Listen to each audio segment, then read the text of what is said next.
Well, creating mountains and painting rock faces right now on Reed's Train Stuff.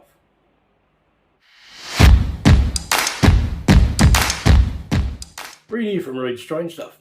This channel is all about showing you some basic techniques and helping you build your own model railroad. So if you want some tips and ideas, you just like watching trains run around, well, hit that subscribe button and then hit that bell so you'll be notified of my upcoming videos.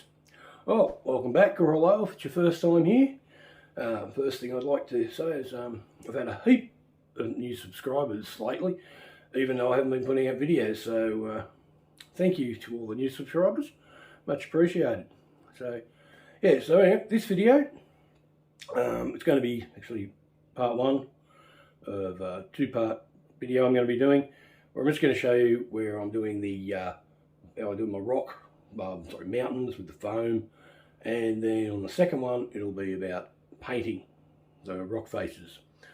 So anyway, that's about it, so let's get into it.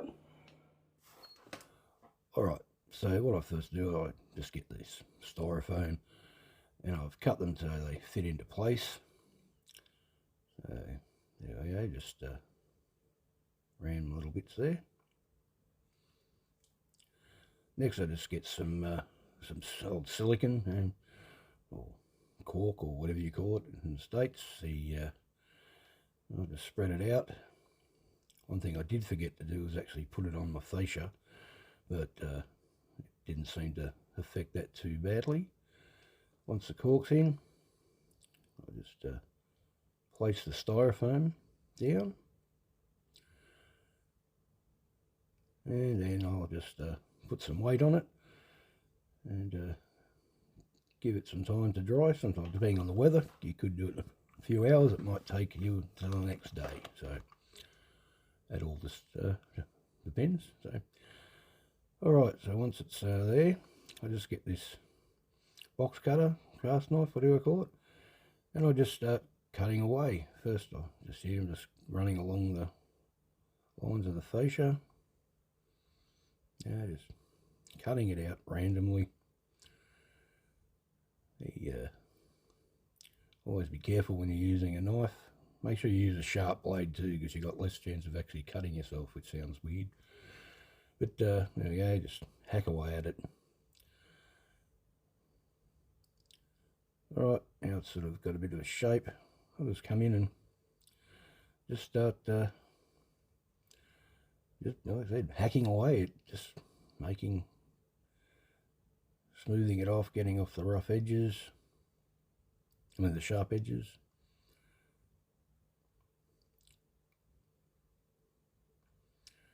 Alright. Oh yes, love this stuff. It makes a mess. Easy to use, very messy, so always keep your shop vac handy. Another thing you can do is with the vac on this stuff is you do just scrape it along.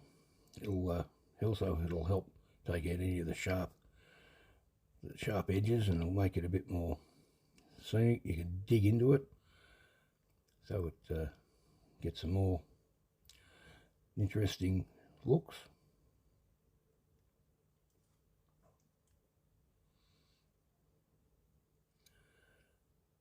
There we have the basic mountain look. So you see that's turned out quite well. Got some very good looking rock formations. Alright, well, as you can see, I've got my large mountain in the middle. I was just going to show you is with the styrofoam, I was going to think about using some rock mould, but I thought, no, I'm going to go for a different look. So what I've done is basically, as you can see, used this old bread knife, and I just come through and literally just hack away at it like that, and run your fingers over it, and that gives you some really nice rock formations. So I said, it's as you can see, it's extremely messy, so make sure you've got a vac on here. But I said, stop away. rub it in a bit, dig in some holes.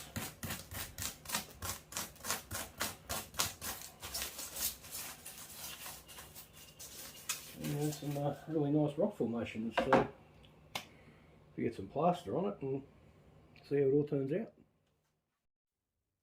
Alright, so now it's going to spread some plaster over it. I mean, you could use sculptor mould, or you could even just paint straight over it if you wanted to, but at least with the plaster it helps to get rid of all that bumpiness of the white styrofoam. So just liberally throw it on.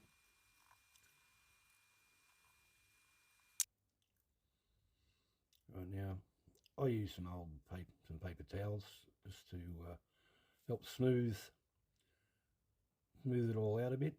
So it's you can or not use this, but just something I've been doing all my model life, doing mountains.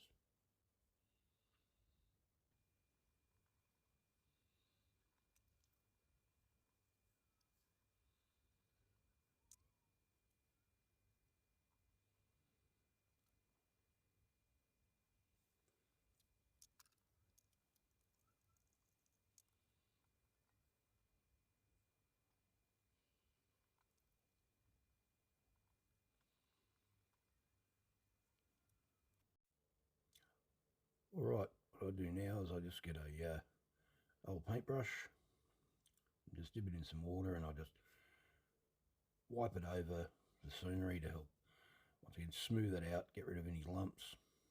So there we have it. Plaster on. So to get into painting some rock faces.